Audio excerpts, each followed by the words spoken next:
Another thing that you at CODEPINK condemned formally was Biden's decision to send cluster bombs to Ukraine. I wanted you to react to a clip of Margaret Brennan from Face the Nation asking the Ukrainian ambassador to the U.S., Oksana Markarova, about how Ukraine would be using these cluster munitions being sent by the U.S. Cluster munitions drop bomblets, and sometimes those bomblets don't explode right away. And years later, they can be a danger. I've met victims who've been blinded and maimed in places where the U.S. dropped these decades ago.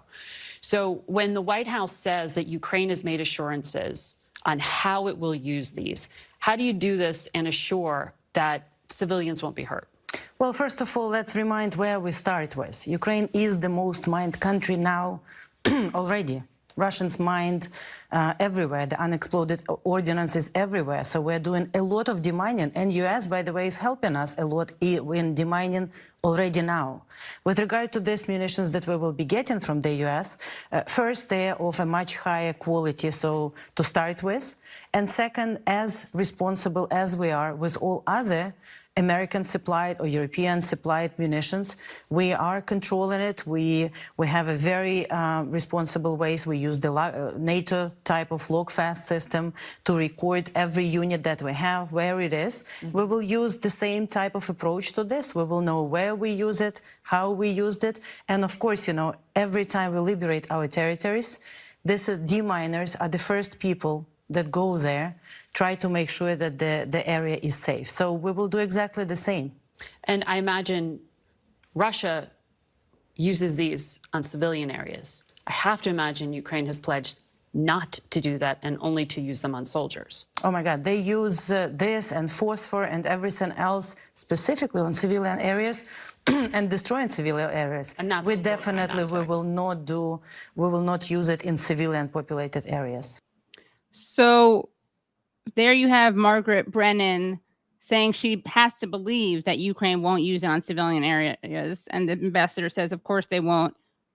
But they already have been using it on civilian areas. And we know this not because of the Kremlin telling us this, but Human Rights Watch has documented this. Unfortunately, both Ukraine and Russia have used cluster munitions, and we should condemn them for doing that. What the U.S. is sending in is a huge increase. We're talking about hundreds of thousands that they are sending in.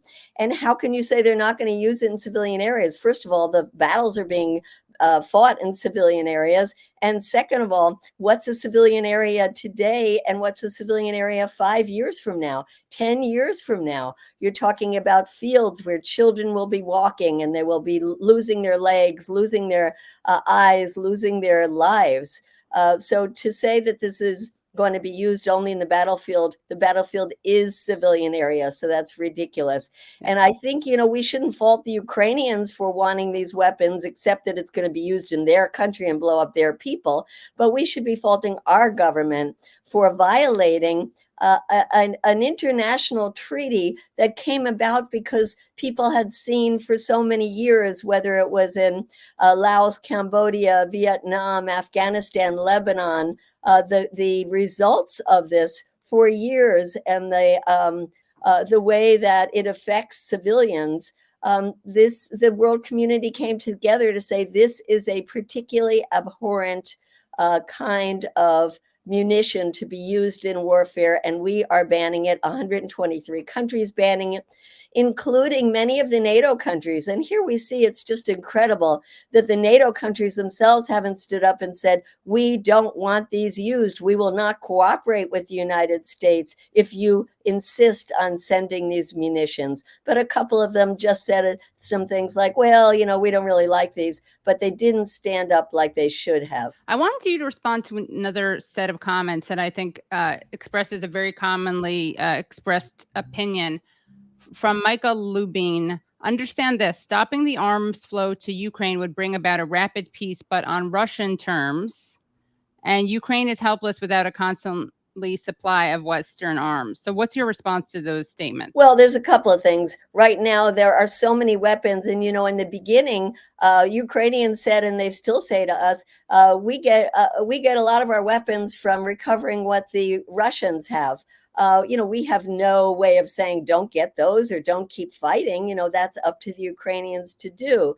But we go back to this issue of where is it going? I think that's the thing that we have to come together and say, there, you know, how long do we want this war to go on? You know, Katie, I wanted to bring up this amendment that a Republican had introduced that is looking precisely at asking the administration, what is your strategy? Please let us know. How do you define success? What are the measures of success and failure? Why is this in the U.S. national interest?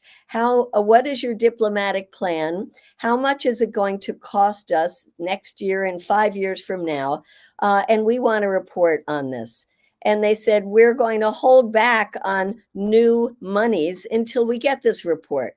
There were 129 Republicans who signed this. And yet not one Democrat wants to ask Biden, what is your strategy for winning this war or ending? More important is ending this war, because I would say this is a lose-lose situation. There is no winning. There has to be an ending.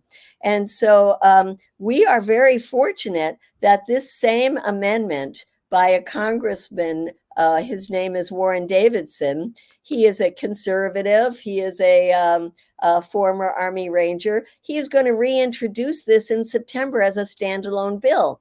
And this is our chance now to really push Democrats to sign on to it as well, so that it's a bipartisan bill, because this is the most mild, logical thing you could say to the administration. Just tell us your plan.